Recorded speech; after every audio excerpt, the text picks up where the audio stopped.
Sai IAS academy पर आप सभी का स्वागत है। और बच्चों, जैसा सब जानते हैं हम कि पढ़ा रहे हैं उत्तर प्रदेश राज्य विशेष।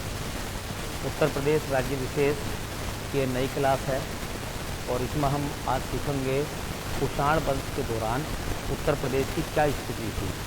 ठीक है, कुषाण वंश से संबंधित जो उत्तर प्रदेश है उसकी जानकारी क्या थी, उत्तर प्रदेश में क्या क्या संसाधन थे, किस तरीके की घटनाएं उत्तर प्रदेश में घटी थी कुषाण वंश के दौरान। तो मैंने एक बात आपको बताई होगी बेटा, मैंने बताया था कि भारत पर कुछ विदेशी आक्रमण हुए थे और जो विदेशी आक्रमण हुए थे, कुछ विदेशी लोग आए थे, है ना। कुछ विदेशी आक्रमण जब भारत पर हुए थे, जिन्होंने भारत पर शासन करा, उन्हीं में से सबसे पहले भारत में आए थे यवन, है ना। कौन आए थे? यवन, जो बैक्टीरिया के थे। उसके बाद में आए थे भारत में जो आए थे वो शक, जो कि मध्य एशिया के थे। और तीसरे आए थे कुषाण, जो कि चीनी थे। तो कुषाण, ठीक है। तो हम लोगों ने यवन की बात कर ली है पिछली क्लासों में, है ना। हमने शकों की बात कर ली है पिछली क्लास में। तो आज हम बात करेंगे कुषाणों के बारे में। कुषाण वंश के बाद जो है फिर मौर्य काल, क्या नाम है, गुप्त काल की बात आएगी। ठीक है, तो इसी क्रम को हम जो है आगे बढ़ाते रहेंगे। ठीक है, तो ये जो पोर्शन है, जो हिस्सा है, वो वैसे तो सभी एग्जामों में काम आएगा, लेकिन उत्तर प्रदेश के जितने भी एग्ज़ाम होंगे उन सब के लिए महत्वपूर्ण है। ठीक है, जो हम सीरीज लेकर चल रहे हैं उत्तर प्रदेश राज्य विशेष की, उस सीरीज के अंतर्गत ये सब कंटेंट आपके लिए बहुत मोस्ट है और एग्ज़ामों में आपको बहुत ज़्यादा सहायता पहुंचाएगा। ठीक है, बस आप लगातार जुड़े रहिए और तैयारी में आगे बढ़ते रहिए। ठीक है, चलिए तो हम बात शुरू करते हैं बेटा। सबसे पहले बात शुरू करते हैं कुषाण वंश की। तो देखो, हमारा जो हेडिंग है वो है बेटा कुषाण वंश। ठीक है, कुषाण वंश। मैंने जैसे पहला बताया है कि कुषाण कौन थे, तो ये चीनी थे। ठीक है, तो ये जो थे चीनी थे और चीन की कई सारी शाखाएं भारत में आई थी। उन्हीं शाखाओं में एक कबीला था, उस कबीले का नाम था यूसी। इस कबीले को यूसी कबीले के थे और ये यूसी कबीला कहाँ का था? चीन का था। तो कुषाण वंश के जो राजा हुए हैं, कुषाण वंश के लोगों ने भारत में सत्ता स्थापित की थी, वो किस देश के रहने वाले थे? तो वो रहने वाले थे कहाँ के? चीन के।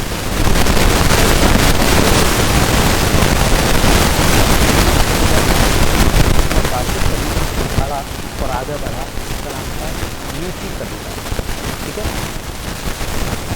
मध्य एशिया तक कौन आए थे? तो मध्य एशिया के रहने वाले थे शक। और यवन कहाँ से आए थे? तो यवन आए थे बैक्टीरिया से, और बैक्टीरिया का जो चित्र पड़ता है वो हिंदू के पर्वत और औसत पर्वत के बीच से होता है। वो यवन के अर्थात वो यूनानी थे। तो यूसी कबीले में सबसे पहला जो राजा हुआ, उस राजा का नाम था, कुषाण वंश का पहला राजा, उसका नाम था कुजुल कटपिसे। कुजुल कटपिसे।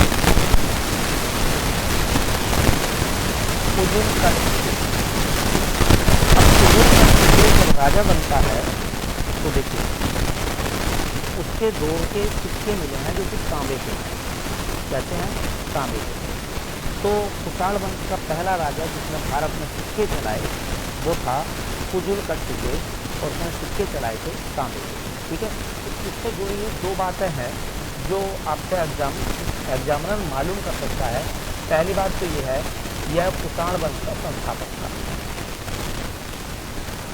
यह कुषाण वंश का संस्थापक था। तो कुषाण वंश का संस्थापक कौन था बेटा? तो उसका नाम है कुजुल कटपिसे। अच्छा, कुजुल कटपिसे ने कौन से सिक्के चलाए थे? तो तांबे के। तो इसने तांबे के सिक्के चलाए। तांबे के सिक्के चलाए। ठीक है, तो ये जरूर याद रखें कि कुषाण वंश का संस्थापक किसे माना जाता है बेटा, तो कुजुलकट विशेष को। ये सवाल कई एग्जामों में पूछा गया है। कुषाण वंश का संस्थापक किसे कहा जाता है, कुजुलकट विशेष को, ठीक है। अच्छा, कुषाण वंश का पहला राजा जिसने भारत में सिक्के चलाए हैं, मुद्रा चलाई है, तो उसका नाम है कुजुलकट विशेष। और कैसी मुद्रा चलाई थी बेटा, तांबे की मुद्रा, ठीक है। इसके बाद इसका बेटा राजा बनता है और उसका नाम है बिमकट विशेष। दूसरा राजा कौन हुआ है, तो कुजुलकट विशेष का बेटा है, उसका नाम था बिमकट विशेष। बिमकट विशेष राजा बनता है। देखिए, जो बिमकट विशेष राजा बनता है, इसके दौर की 3 से 4 बातें एग्जामिनर मालूम करता है। भारत में कुषाण सत्ता का वास्तविक संस्थापक, वास्तविक रूप से कुषाण सत्ता स्थापित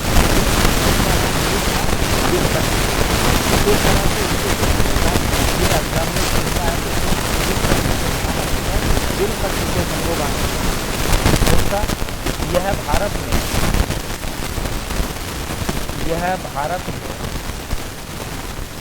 कुषाण सत्ता का वास्तविक संस्थापक था। तो भारत में कुषाण सत्ता का वास्तविक संस्थापक किसे माना जाता है, तो बिमकट विशेष को। और भारत में कुषाण वंश का संस्थापक माना जाता है कुजुलकट विशेष को। देखिए, इसने जो सिक्के चलाए थे वो तांबे के भी चले थे इसके ज़माने में, क्योंकि इसके पिता ने तांबे के सिक्के चलाए थे। तो इसने सोने के सिक्के भी चलाए थे। तो इसने, देखिए, इसने हाँ सोने व तांबे के, इसने सोने व तांबे के सिक्के चलाए।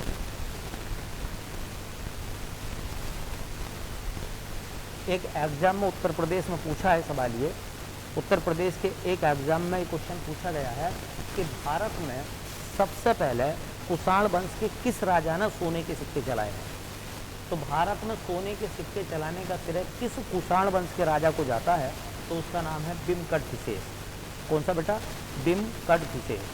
बिमकट विशेष कुषाण वंश का पहला राजा है जिसने सिक्के चलाए, किस चीज़ के, सोने के। हालांकि तांबे के सिक्के इसके पिता के ज़माने से चल रहे थे, ठीक। अब देखो, इसके जो सिक्के हैं उन सिक्कों पर आकृति जो मिली है, इन सिक्कों पर आकृति जो मिली है वो भगवान शिव की, उनके त्रिशूल की और उनकी सवारी नंदी की। अब देखिए, एक राजा है जो सिक्के चलाता है, सोने और तांबे के चलाता है, उन सिक्कों पर शिव की प्रतिमा है, उन सिक्कों पर शिव का त्रिशूल बना हुआ है, उन सिक्कों पर भगवान शिव की सवारी नंदी के चित्र बने हुए हैं। इससे एक बात सामने आती है कि ये जो बिमकट विशेष था ये भगवान शिव का पुजारी था। भगवान शिव का पुजारी होने का मतलब ये है कि ये जिस धर्म को मानता था, हो सकता है इसका धर्म जो है वो शैव रहा हो, शैव धर्म को मानता था। अच्छा, इसके सिक्के उत्तर प्रदेश में कहाँ से प्राप्त हुए हैं? यूपी में, उत्तर प्रदेश में बिमकट विशेष के सिक्के कहाँ से मिले हैं? तो बिमकट विशेष के सिक्के मिले हैं मथुरा से। उत्तर प्रदेश में कुषाण वंश के सिक्के कहाँ से मिले हैं बेटा? तो वो मिले हैं कहाँ से? मथुरा से। एक और सवाल है जो बिमकट विशेष का बहुत शानदार सवाल है और एग्जामिनर उसे बहुत पूछता है। सवाल ये है कि भारत में किसने नियमित रूप से स्वर्ण मुद्राएं शुरू करी थी? नियमित का मतलब है कंटिन्यू, लगातार। तो भारत में नियमित रूप से स्वर्ण मुद्राएं चलाने का जो श्रेय जाता है वो किसको जाता है? बिमकट विशेष को। तो बिमकट विशेष की एक बात और आप नोट कर लें, है ना। इसने भारत में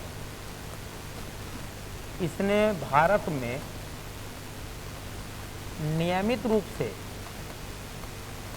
इसने भारत में नियमित रूप से स्वर्ण मुद्राएं चलाई, स्वर्ण मुद्राएं चलाई। तो भारत में कुषाण वंश के किस राजा ने नियमित रूप से स्वर्ण मुद्राएं चलाई हैं? तो वो है वेंकटपिसेर। भारत में कुषाण वंश का पहला राजा जो सोने की मुद्रा चलाता है वो है वेंकटपिसेर, है ना। भारत में सबसे पहले व्यापक पैमाने पर जो स्वर्ण मुद्राएं चलाता है वो है वेंकटपिसेर, ठीक है। हालांकि है ना, लेकिन पहली बार किसने व्यापक पैमाने पर वो नाम आता था। तो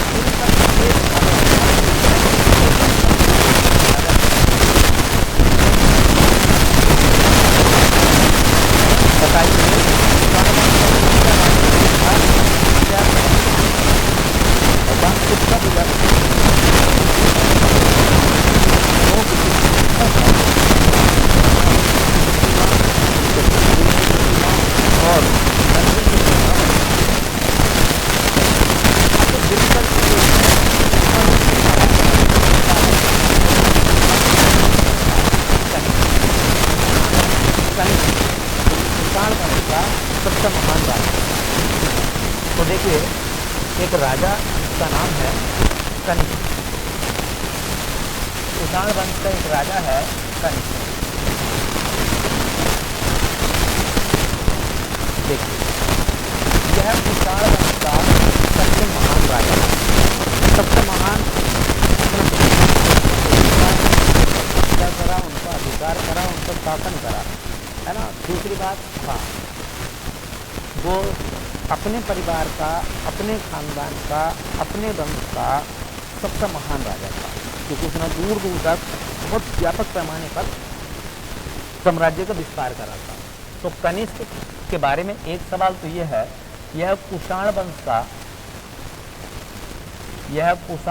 का सबसे महान राजा था। तो कुषाण वंश का सबसे महान राजा कौन था? वेंकटपिसेर, कुजुलकटपिसेर, कनिष्क, होविक्स, कौन था? तो वो था बेटा, हाँ, कनिष्क। देखो ये जो कनिष्क है ना, कनिष्क का राज्यारोहण कब हुआ है? कनिष्क का राज्यारोहण का मतलब ये है कि कनिष्क गद्दी पर कब बैठा है। कनिष्क का राज्यारोहण हुआ है 78 ईस्वी में, 78 ईस्वी, ईसा मसीह के जन्म के 78 साल बाद कनिष्क जो है गद्दी पर बैठता है। अब कनिष्क गद्दी पर जब बैठता है 78 साल बाद बेटा, तो इसी समय वो एक नया कैलेंडर चलाता है, वो शक संवत चलाता है, ठीक है, कैलेंडर शक संवत। तो देखिए 78 ईस्वी में वो चालू करता है शक संवत। जो शक संवत है, शक संवत की शुरुआत कब हुई थी? शक संवत कब से शुरू हुआ था? तो वो हुआ था बेटा 78 ईस्वी से। ये जो शक संवत है ये कनिष्क के राज्यारोहण का समय है और इसी को 22 मार्च 1957 में हमने शक संवत को, हाँ, राष्ट्रीय पांचांग घोषित करा है। तो बताइए भारत का राष्ट्रीय पांचांग क्या है? विक्रम संवत, शक संवत, हिजरी संवत, है ना, हाँ, या गुप्त संवत, ऐसा पूछता है। तो शक संवत क्या है? देखिए भारतीय या भारत का राष्ट्रीय पांचांग, भारत का राष्ट्रीय, हाँ, पांचांग क्या है भैया? शक संवत। शक संवत को भारत का राष्ट्रीय पांचांग बनाया गया है और इसे शक संवत को पांचांग का दर्जा कब दिया गया है? राष्ट्रीय कैलेंडर कब बनाया है इसको? तो इसको राष्ट्रीय कैलेंडर जो बनाया है वो बनाया बेटा 22 मार्च 1957 में। 22 मार्च 1957 को शक संवत को राष्ट्रीय कैलेंडर घोषित किया गया है। ये सरकारी कैलेंडर है। सरकार की जो छुट्टियां होती हैं, सरकार के जो काम होते हैं वो किस कैलेंडर के आधार पर होते हैं? शक संवत के आधार पर होते हैं, ठीक है। तो एक इसकी खास बात ये रही कि इसका राज्यारोहण जब 78 ईस्वी में हुआ तो उस राज्यारोहण को यादगार बनाने के लिए इसने एक नया कैलेंडर जारी करा जिसको शक संवत कहा जाता है 78 ईस्वी में। वही शक संवत आगे चलकर भारत का राष्ट्रीय पंचांग बना या भारत का राष्ट्रीय कैलेंडर बना 22 मार्च 1957 को। सरकारी कामकाजों में जिस कैलेंडर का इस्तेमाल होता है वो यही कैलेंडर है शक संवत पर आधारित, हाँ, राष्ट्रीय पंचांग। चलिए तीसरी बात देखो, इसके जो सिक्के मिलते हैं, इसके सिक्कों पर भगवान बुद्ध की प्रतिमा है। अब अगर इसके सिक्कों पर भगवान बुद्ध की प्रतिमा है तो आप खुद अनुमान लगाइए, ये भगवान बुद्ध का अनुयायी होगा, भगवान बुद्ध को मानता होगा। और तो और इसी के समय में चौथी बौद्ध संगति हुई थी प्रथम शताब्दी में, कुंडलवन कश्मीर में, ठीक है, कुंडलवन कश्मीर में। तो दो काम ये बताते हैं, एक तो इसके सिक्कों पर भगवान बुद्ध के चित्र होना, और दूसरा इसके समय में जब ये राजा था तो कश्मीर के कुंडलवन में चौथी बौद्ध संगति का होना ये बताता है कि ये भगवान बुद्ध को मानता था, अर्थात बौद्ध धर्म का अनुयायी था। ठीक है, तो देखो इसका जो धर्म है वो हम क्यों कह रहे हैं कि बौद्ध धर्म को मानता था, इसका जो धर्म है वो हम कैसे कह रहे हैं कि वो बौद्ध धर्म का अनुयायी था। तो धर्म इसका हम बौद्ध क्यों बता रहे हैं, इसका धर्म हम बौद्ध इसलिए बता रहे हैं क्योंकि इसके सिक्कों पर भगवान बुद्ध की प्रतिमा है। ठीक है, इसके सिक्कों पर हाँ बुद्ध की प्रतिमा है, बुद्ध की आकृति है, बुद्ध की आकृति है, इसका मतलब बुद्ध की प्रतिमा है। महात्मा बुद्ध की प्रतिमा होने का मतलब ये है कि भगवान बुद्ध को मानता होगा। दूसरा हम तर्क ये भी दे सकते हैं कि ये बौद्ध धर्म का अनुयायी था क्योंकि इसी के समय में चौथी बौद्ध संगति हुई थी। देखिए चौथी बौद्ध संगति हुई थी, चौथी बौद्ध संगति। अब चौथी बौद्ध संगति जो हुई थी इससे जरूर सवाल पूछे जाते हैं। चौथी बौद्ध संगति बेटा किस समय पर हुई थी, तो समय था प्रथम शताब्दी, पहली शताब्दी चल रही थी। किस स्थान पर बौद्ध संगति हुई थी, तो स्थान था कुंडलवन, और ये कुंडलवन कहाँ पड़ता है, तो कश्मीर में, कश्मीर के कुंडलवन में। तीसरा सवाल, उस समय राजा कौन था जब चौथी बौद्ध संगति हुई थी, तो राजा था कनिष्क। अब बताओ अगर ये कनिष्क बौद्ध धर्म का अनुयायी नहीं होता तो क्या वो बौद्ध धर्म की चौथी संगति का आयोजन कराता, नहीं कराने देता, मान लीजिए नहीं कराने देता। ठीक है, तो इसका मतलब इसने संरक्षण दिया था। ठीक है, चौथी बौद्ध संगति, जो चौथी बौद्ध संगति थी बेटा, चौथी बौद्ध संगति का अध्यक्ष कौन था, तो अध्यक्ष थे वसुमित्र। कौन थे, वसुमित्र।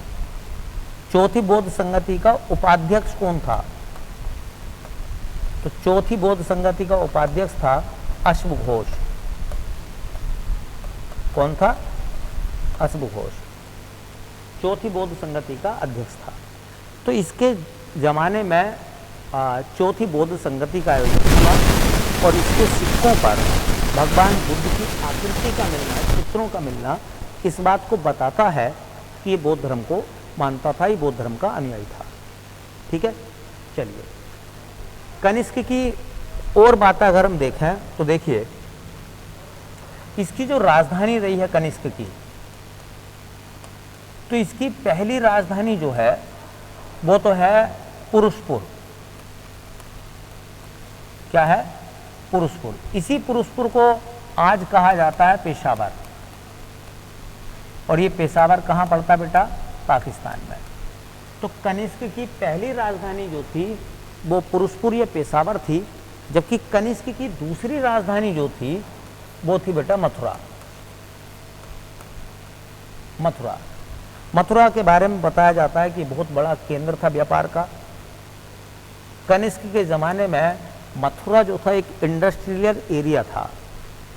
कनिष्क के ज़माने में मथुरा जो था वो संस्कृति का केंद्र था और मथुरा व्यापार का केंद्र था।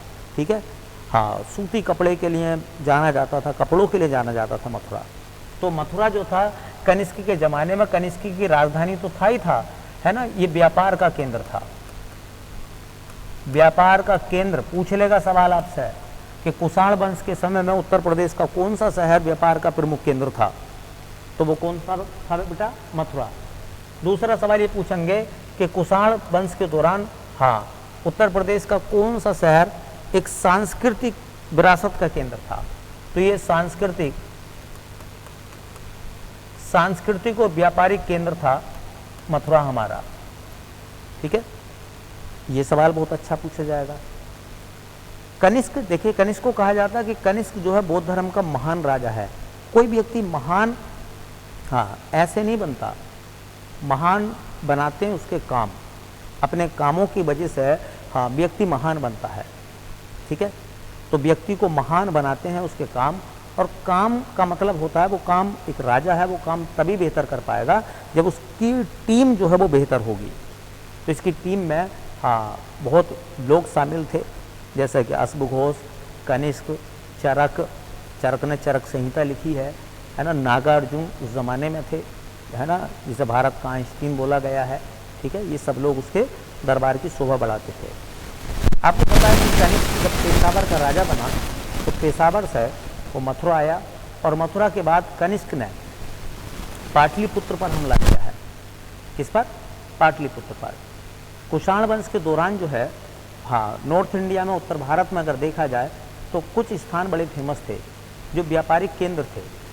जैसे एक स्थान था साकेत, साकेत मतलब अयोध्या, कौशाम्बी, है ना, पाटलिपुत्र, ठीक है, और चंपा, ये सब प्रमुख केंद्र माने जाते हैं, ये प्रमुख केंद्र थे। तो ये बताया जाता है कि जब इसने पाटलिपुत्र पर हमला किया तो पाटलिपुत्र से 3 चीज़ें लेकर गया था कनिष्क पाटलिपुत्र पर हमला करता है तो पाटलिपुत्र से हमला करके 3 चीज़ें लेकर जाता है। एक वो अपने साथ बौद्ध विद्वान को लेकर जाता है जिसका नाम है अश्वघोष। तो अश्वघोष कनिष्क को कहाँ मिला था? पाटलिपुत्र में। एक लेकर जाता कुक्कुट मतलब मुर्गा, पाटलिपुत्र से क्या लेकर जाता? कुक्कुट मतलब मुर्गा। और एक लेकर जाता है कासा। कासा क्या होता है? महात्मा बुद्ध का भिक्षा पात्र। महात्मा बुद्ध जिसमें भिक्षा मांगते थे वो भिक्षा पात्र अपने साथ लेकर जाता है। कौन? कनिष्क। तो कनिष्क जब पाटलिपुत्र पर हमला करता है तो कौन कौन सी चीज़ें अपने साथ लेकर जाता है? एक अश्वघोष जो कि बौद्ध विद्वान है, एक महात्मा बुद्ध का भिक्षा पात्र, और एक कुक्कुट।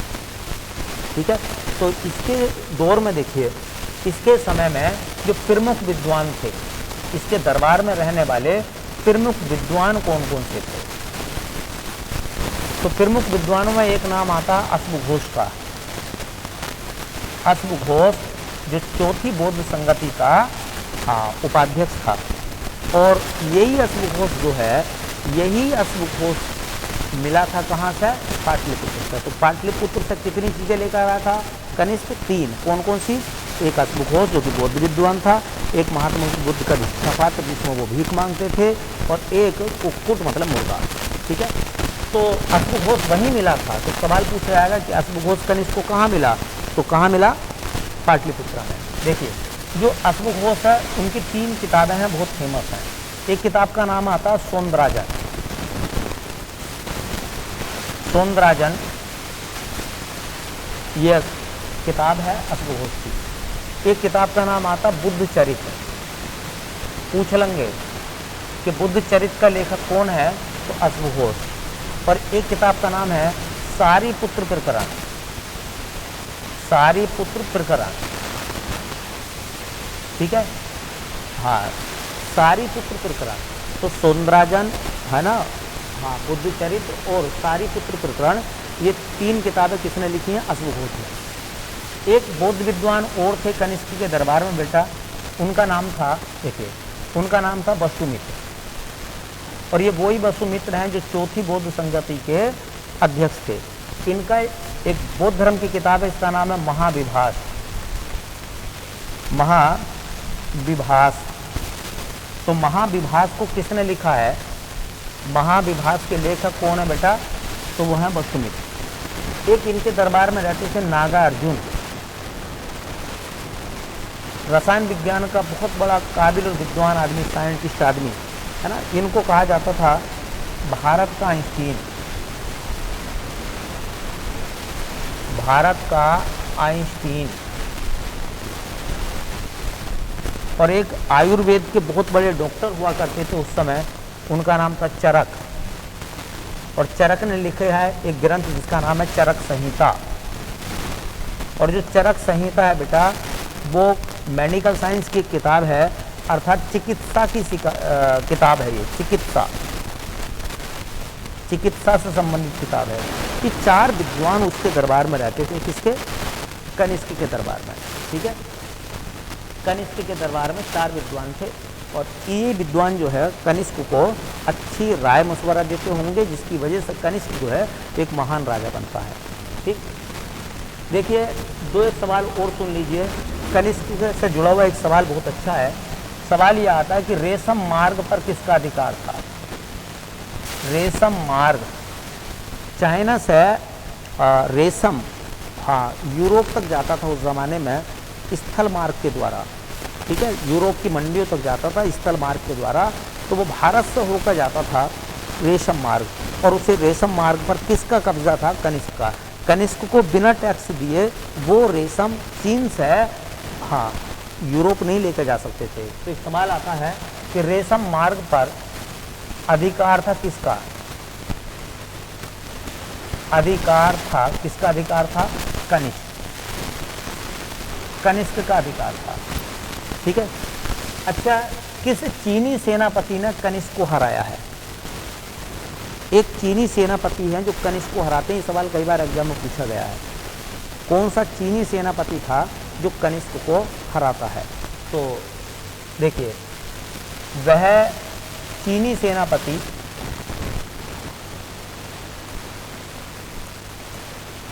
जिसने कनिष्क को हराया,